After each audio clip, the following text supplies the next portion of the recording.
Sir बस आपसे मिलना था, जो है मतलब कि बातचीत होनी थी, मतलब जो है, तो मैं इसलिए आया था। कुछ मेरे सवाल भी थे जो है ओके। आपसे करने थे। अगर कोई सवाल है तो जरूर कीजिए, मैं हाजिर हूँ। जी सर। सर मेरा सवाल ये है कि मतलब आप ये बोलते हैं कि जो अल्लाह है, जो गॉड है सर, वो जो है यूनिवर्स के बाहर है।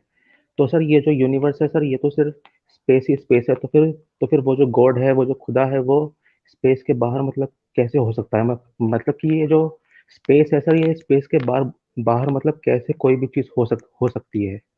देखिए, मेरे को हम सर ये। ये कहते हैं कि खुदा जो है, हिंदुइज्म और इस्लाम का जो एक बहुत बड़ा फर्क है वो ये है कि जिस सुप्रीम बीइंग में हिंदुइज्म बिलीव करता है, मेरा जहां तक अंदाजा है, हो सकता है कि मैं गलत जी हूं, वो ये है कि वो जो क्रिएशन है उसमें अंग अंग में समाया हुआ है।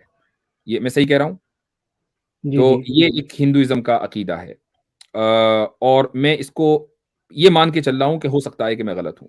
हमारा जो अकीदा है मुसलमानों का, इस्लाम का, वो ये है कि खालिक यानी क्रिएटर अपनी मखलूक में नहीं है, वो मखलूक से बाहर है। अब वो मखलूक, अगर मान लें आप स्पेस को मखलूक मानते हैं, कोई क्रिएशन मानते हैं, तो वो इससे बाहर होगा। और अगर वो क्रिएशन नहीं, यानी वो कुछ नहीं है, तो वो कहीं भी हो जी सकता है। लेकिन वो किसी जगह के में बाउंड नहीं है, यानी ऐसा नहीं है कि वो इस जगह में है, इस लोकेशन में है, वो इस टाइम में है। वो टाइम और लोकेशन से बाहर है। उसी को हम अंग्रेजी में ट्रांसेंडेंट बोलते हैं। जी। जी। तो आप जो तो बीइंग फिर। ट्रांसेंडेंट होती है ना, ट्रांसेंडेंट बीइंग, आप उसको किसी लोकेशन और किसी टाइम के फ्रेम में रखकर समझ ही नहीं सकते हैं।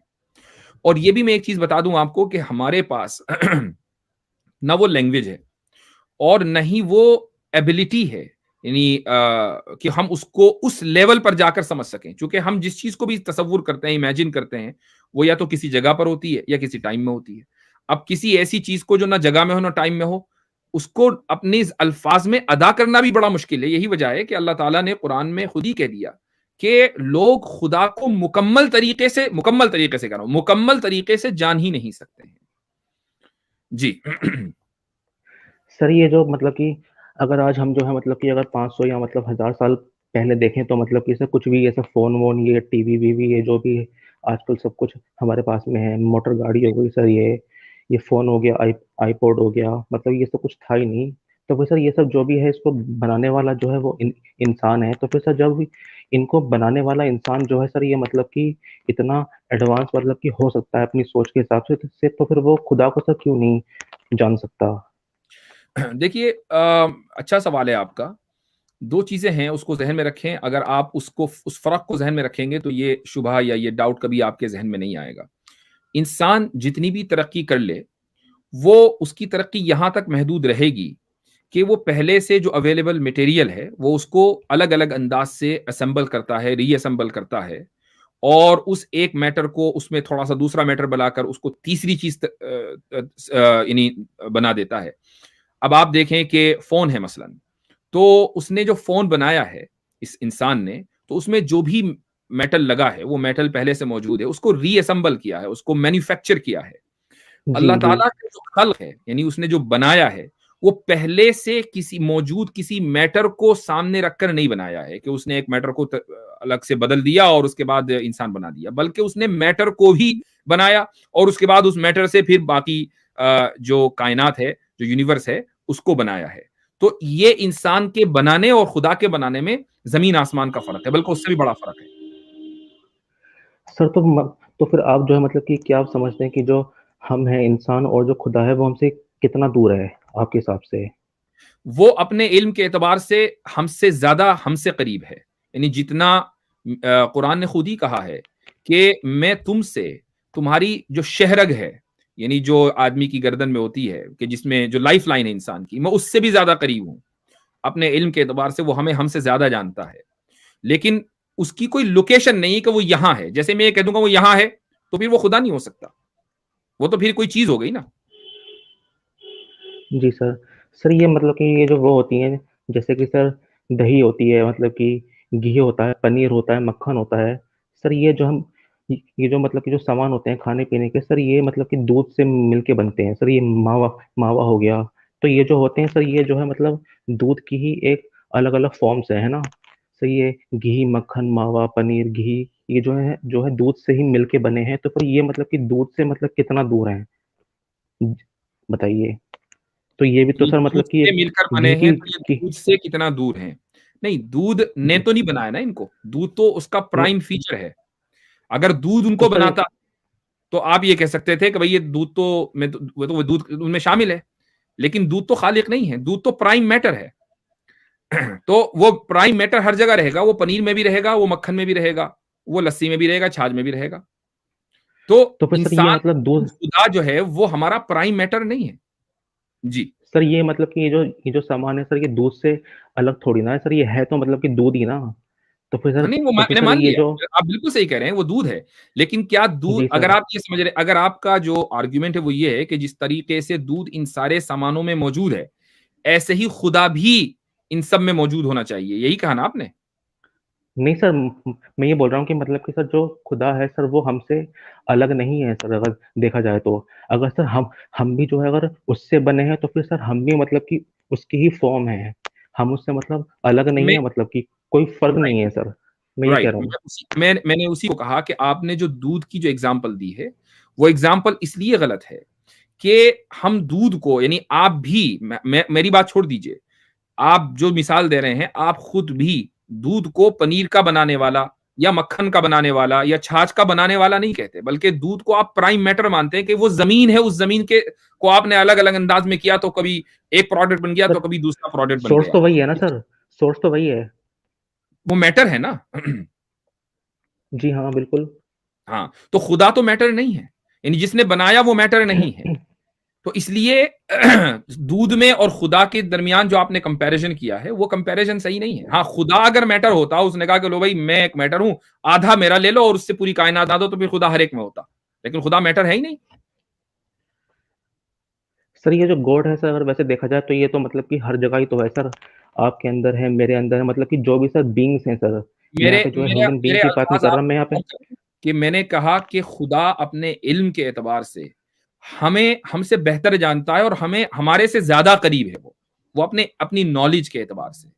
लेकिन चूंकि वो मटेरियलिस्टिक नहीं है, लिहाजा हम उसकी कोई लोकेशन नहीं सेट कर सकते कि यहां है, हमारे अंदर बैठा हुआ है, वहां बैठा हुआ, उधर बैठा हुआ है। उसकी लोकेशन सेट नहीं हो सकती। इसकी डिफरेंस को समझना बहुत जरूरी है।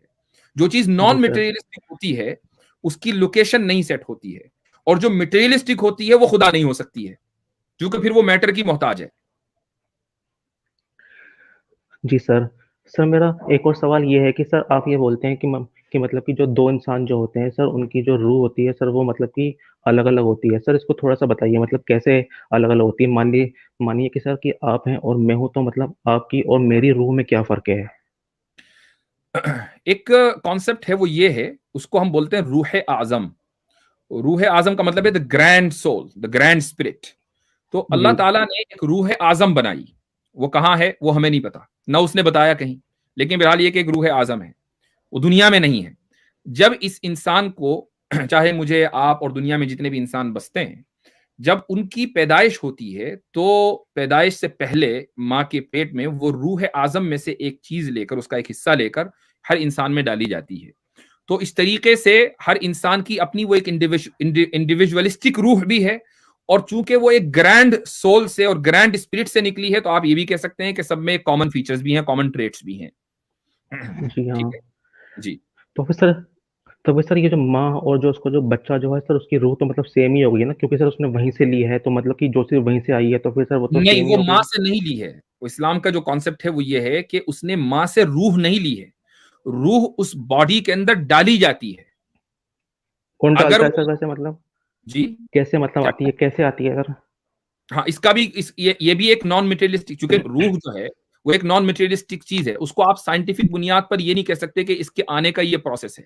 हमें जो चीज हदीस में मिलती है वो ये है कि जब बच्चा माँ के पेट में होता है तो एक खास वक्त पर अल्लाह ताला एक फरिश्ते को भेजते हैं, और वो फरिश्ता उस बाग के उस पेट में पल रहे बच्चे में रूह फूकता है।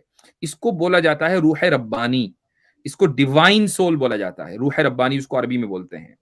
तो फिर उसके बाद वो बच्चा पैदा होता है और जो भी है उसकी जिंदगी शुरू होती है। तो ऐसा नहीं है कि महज इसलिए कि वो माँ के पेट में तो माँ से वो रूह ले रहा है, ऐसा नहीं है, बल्कि वो रूह बाहर से आती है। उसका प्रोसीजर क्या है ये दुनिया में कोई नहीं जानता, इसलिए कि ये एक साइंटिफिक चीज नहीं है, बल्कि एक नॉन मटेरियलिस्टिक चीज है। और हमारी अकल, जो हमारे सेंसेस हैं, वो सिर्फ मटेरियलिस्ट चीज के प्रोसेस को समझ सकते हैं, नॉन मटेरियलिस्टिक चीज के प्रोसेस को नहीं समझ सकते। तो फिर सर ये जो दो इंसान जो होते हैं सर, इनकी रूह मतलब कैसे अलग होती है सर? ये अभी भी समझ में नहीं आया सर, ये इसके बारे में। बिल्कुल ऐसा ही जैसा कि आप ब्रेड बनाएं, या मसलन आप वो जो आपने दूध की मिसाल दी थी ना, तो जी दूध से आपने पनीर भी बना लिया, छाछ भी बना ली, तो छाछ का जो टेस्ट है वो अलग है, पनीर का टेस्ट अलग है, लेकिन निकले दोनों दूध से ही है। तो ऐसे ही मेरी रूह और आपकी रूह वो दोनों एक ही जगह से आए हैं, लेकिन मेरी रूह अलग है और आपकी रूह अलग है। अलग अलग है सर ये, थोड़ा सा मतलब साफ नहीं हो पा रहा सर ये अभी भी। यानी जो आपने मिसाल चल। दी है ना, वो जी खुदा को समझने के लिए, वही मिसाल मैंने रूह को समझने के लिए दे दी कि जो जो जमीन है रूह की वो एक है, लेकिन उस जमीन की से अलग अलग रूहें, यानी अलग अलग प्रोडक्ट निकले हैं, जैसे दूध से अलग अलग प्रोडक्ट निकले हैं, ऐसे ही रूह से भी जी आपकी रूह भी निकली, मेरी भी निकली, और इस तरह बिलियंस ऑफ बिलियंस लोगों की रूहें निकली हैं। तो जी ये सर। है। और मुझे मालूम है कि आपका 1 साल से यही क्वेश्चन है, मुझे क्वेश्चन भी याद जी आ गया, आप उस वक्त भी रूह के आपको बारे में ही याद आ पूछ गया। जी। हम्म, जी जी सर। जी सर, ठीक है। ये मेरे कुछ कुछ सवाल हैं जो है। जी हाँ। अच्छा चले लगा सर आपसे। इंशाल्लाह आते रहिएगा, बहुत अच्छा लगा आप तशरीफ लाए। जी सर।